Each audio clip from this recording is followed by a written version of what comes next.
Hello everyone, once again आपके अपने channel doctrine of physics में आपका स्वागत है। आज जो हम पढ़ने जा रहे हैं, आज का हमारा जो टॉपिक है दैट इज इम्पल्स। पिछली क्लास में जब हमने मोमेंटम पढ़ा था, आज हम पढ़ने जा रहे हैं इम्पल्स। तो इम्पल्स से हम क्या समझते हैं?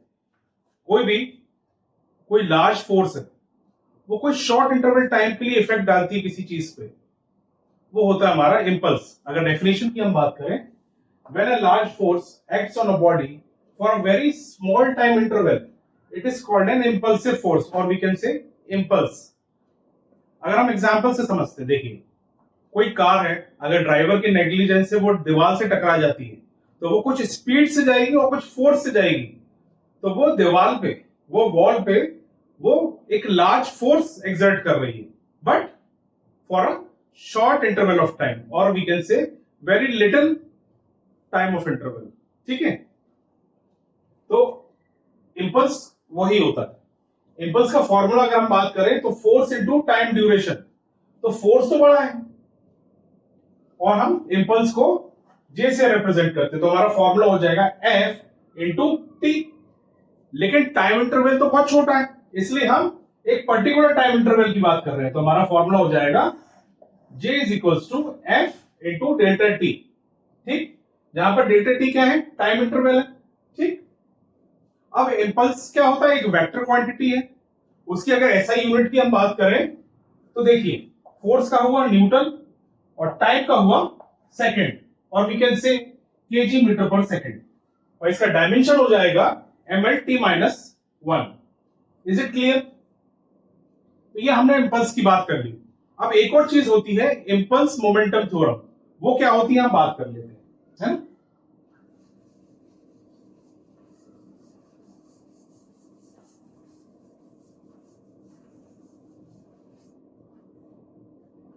impulse momentum theorem. बेसिकली हम इसे ये समझते हैं कि इंपल्स और मोमेंटम के बीच में क्या रिलेशन है ना? तो अगर इसकी स्टेटमेंट की हम बात करें तो when impulse of a force is equal to the change in momentum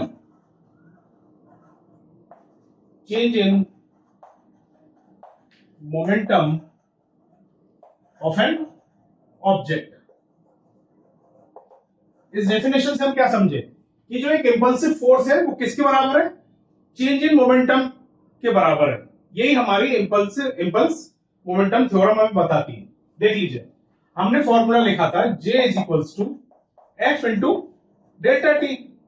ठीक है, और हमने मोमेंटम में पढ़ा था कि del P upon delta T is equal to क्या होता है?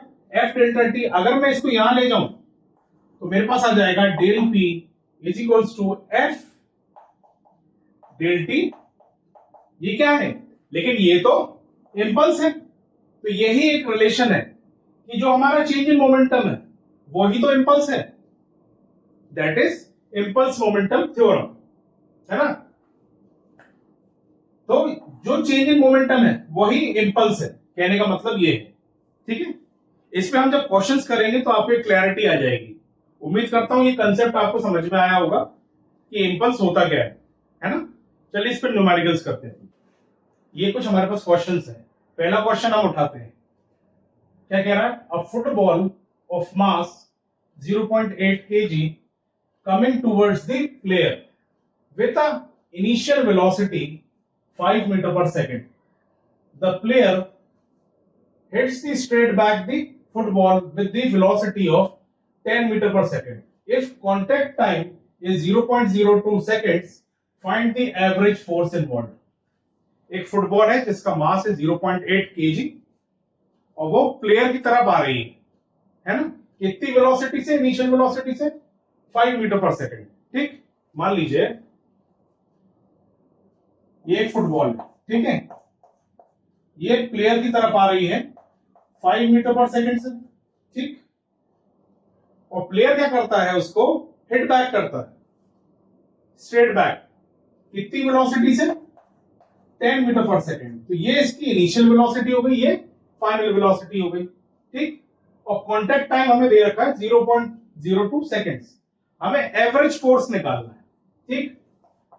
मुझे मालूम है फोर्स एवरेज फोर्स का फॉर्मूला क्या होता है, del P upon del T, that is M V minus M U upon del T.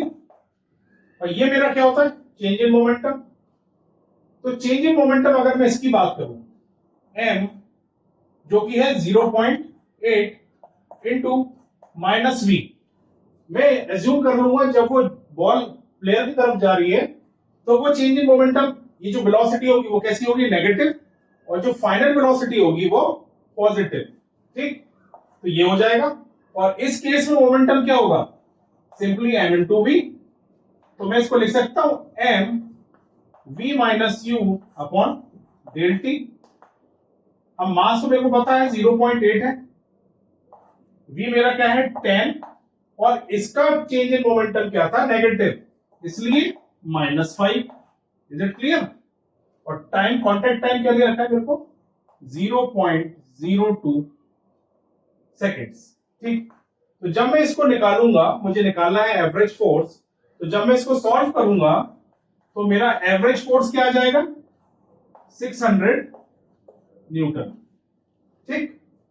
तो इस तरीके से हमें समझना पड़ता है कि उसका चेंज इन मोमेंटम कैसे हम निकालेंगे, कैसे उसका एवरेज फोर्स निकालेंगे। Is it clear. अगर कोई डाउट हो तो आप कमेंट में पूछ सकते हैं मुझसे, है ना, मैं आपका जवाब जरूर दूंगा। नेक्स्ट क्वेश्चन पे बढ़ते हैं, चलिए। मेन चीज है, जब तक क्वेश्चन नहीं समझ में आएगा हम उसको सॉल्व नहीं कर पाएंगे। अगर क्वेश्चन की लैंग्वेज समझ में आ गई और हमारा कंसेप्ट क्लियर है तो हम उसको इजीली सॉल्व कर पाएंगे। Now next question, a millet of mass 1 kg, millet means hammer, a mallet of mass 1 kg moving with a speed of 6 meter per second blows a ball and comes to downtime in 0.1 second, ठीक। वो बोल रहा है एक hammer को मैंने दीवार पे फेंका जिसका मास है 1 kg और उसकी इनिशियल वेलोसिटी है वो 6 मीटर पर सेकेंड है, लेकिन जब मारने के बाद वो क्या हो गया, कम्स टू डाउनटाउन, वो 0 पे आ गया, तो उसकी फाइनल वेलोसिटी क्या हो गई, 0, ठीक। हमें निकालना है इंपल्सिव फोर्स, हमें इंपल्स निकालना है, मींस मेरा चेंज इन मोमेंटम क्या हुआ, अगर final momentum minus initial momentum, तो फाइनल मोमेंटम की अगर मैं बात करूं, इनिशियल मोमेंटम की सॉरी, तो क्या हुआ, m into V, initial momentum की मैं बात करता हूं, तो मेरा मास है 1 इंटू इनिशियल मोमेंटम मेरे पास क्या है 6, तो ये तो इनिशियल मोमेंटम हो गया, है ना। और फाइनल मोमेंटम क्या है मेरा, मास है 1 इंटू 0। क्यों, क्योंकि वो जब वो बॉल के अंदर मारा मैंने तो 0.1 सेकेंड्स के अंदर वो 0 पे आ गया, तो मेरा जो चेंज इन मोमेंटम होगा वो क्या होगा, M V minus M U, यही तो होता है। तो 1 इंटू 6, ये फाइनल वेलोसिटी मेरी क्या हुई, final change in momentum 0 minus initial क्या था 6, तो मेरे पास क्या आ गया, -6 न्यूटन सेकेंड, ठीक। ये क्या आ गया मेरे पास, इंपल्सिव फोर्स और change in momentum. Is it clear. अब नेक्स्ट उसने पूछा average retarding force, average retarding force, तो हमें मालूम है फोर्स एवरेज क्या है, पूछा उसने average retarding force that stops the hammer, तो change in momentum upon change in time. Change in momentum मैंने क्या निकाला, -6 न्यूटन सेकेंड, और टाइम क्या दे रखा है मेरे को 0.1 सेकेंड, ठीक है। ये आ गया मेरे पास -60 न्यूटन, ये हो गया आपका एवरेज फोर्स। नेक्स्ट उसने पूछा है average retardation of the, average retardation से मतलब क्या है, उसका एक्सेलरेशन, और we can say negative acceleration, उसके रुकने के एक्सेलरेशन को हमें पूछ रहा है। ठीक है, तो simply acceleration is equals to force upon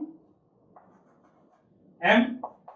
force हमारा क्या निकला है, -60 न्यूटन। मास कर दिया रखा है मुझे 0.1 सेकेंड। तो एक्सेलरेशन क्या आ जाएगा मेरे पास,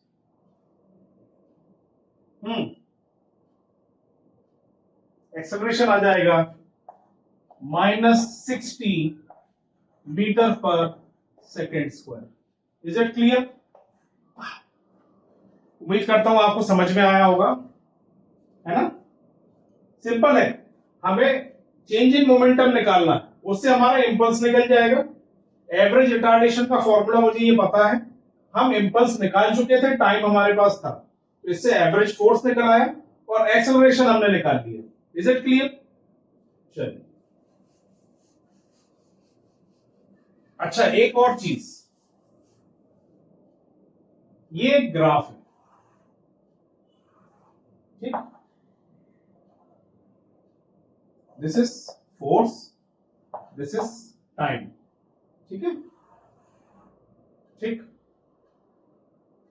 तो ये क्या हो गया, ये हो गया आपका एवरेज फोर्स हुआ,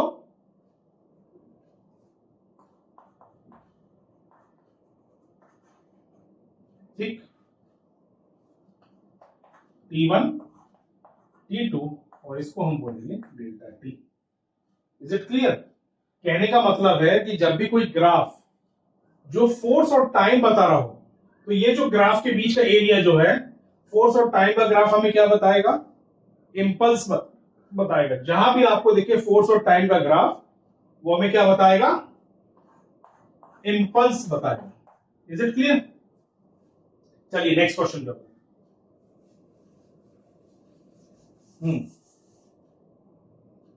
नेक्स्ट क्वेश्चन में हमसे पूछ रहा है, the batsman knock a ball straight in the direction of bowler without altering its speed, initial speed u is equals to 12 metre per second. ठीक, बॉल क्या कर रहा है, जब भी वो मार रहा है, एक बॉल आ रही है, जब भी बैट्समैन बॉल को बॉलर के डायरेक्शन में मारेगा, तो उसकी इनिशियल वेलोसिटी कितनी है, -12 metre per second. If the mass of the ball is 0.15, calculate the impulse. हमें चेंज इन मोमेंटम बताना और एज्यूम कर लेना है कि वो जो जब बैट से मारेगा तो वो क्या है, एक लीनियर मोमेंटम, ठीक, लीनियर मोशन।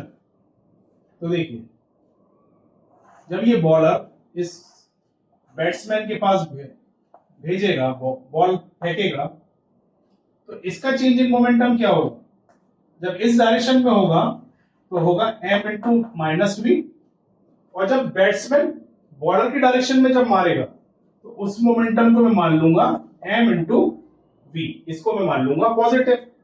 ठीक, हमारा चेंज इन मोमेंटम क्या होता है, final momentum minus initial momentum, है ना, mv, और ये इनिशियल मोमेंटम क्या हो जाएगा,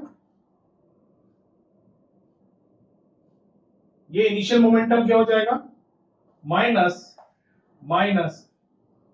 ऐसे समझो, डेल पी है चेंज इन मोमेंटम। तो एक चेंज इन मोमेंटम हो गया mv फाइनल मोमेंटम, और एक हो गया -mv,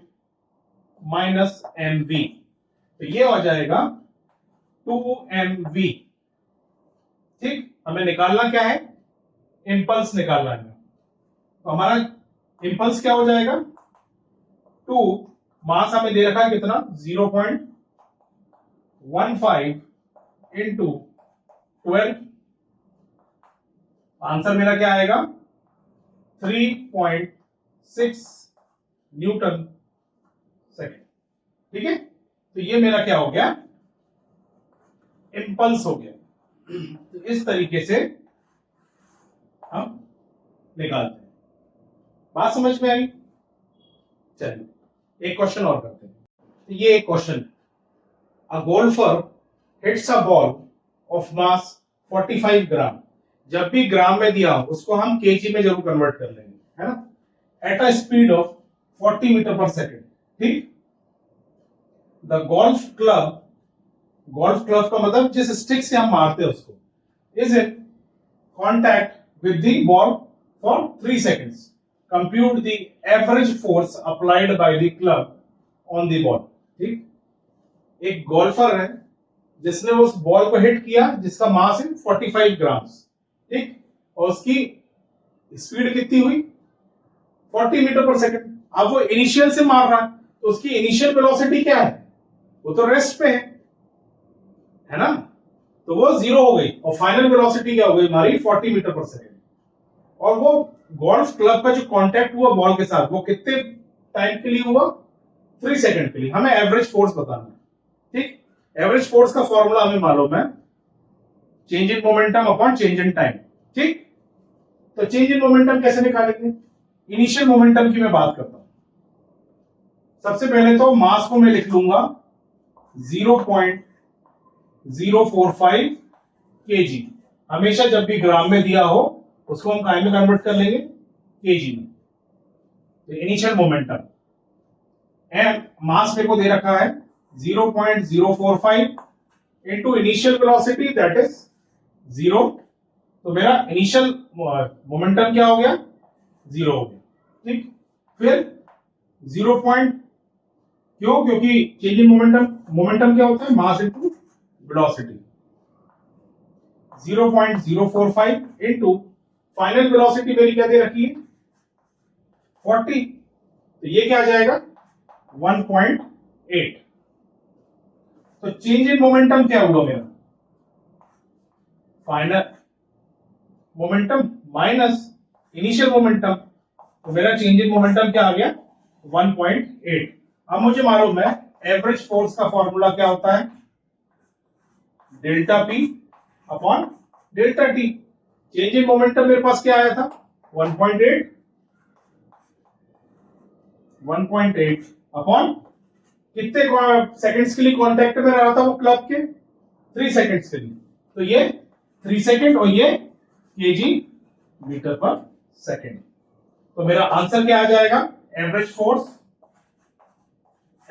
आ जाएगा जब इसको कैलकुलेट करोगे आप तो 0.6 न्यूटन। ऐसे आप एवरेज फोर्स निकाल सकते।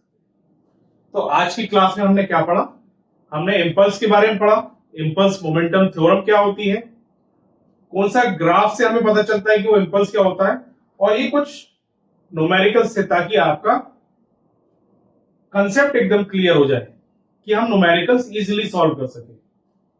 अब नेक्स्ट क्लास में हम law of conservation of linear momentum पढ़ेंगे। तो अगर आज का सेशन आपको पसंद आया हो तो हमारे चैनल को लाइक शेयर एंड सब्सक्राइब कीजिए ताकि हमें मोटिवेशन मिले, इस तरीके का इनोवेटिव कंटेंट हम आपके लिए रेगुलर बेसिस पे ला सकें। उम्मीद करता हूं आपको हमारे लेक्चर्स पसंद आ रहे होंगे।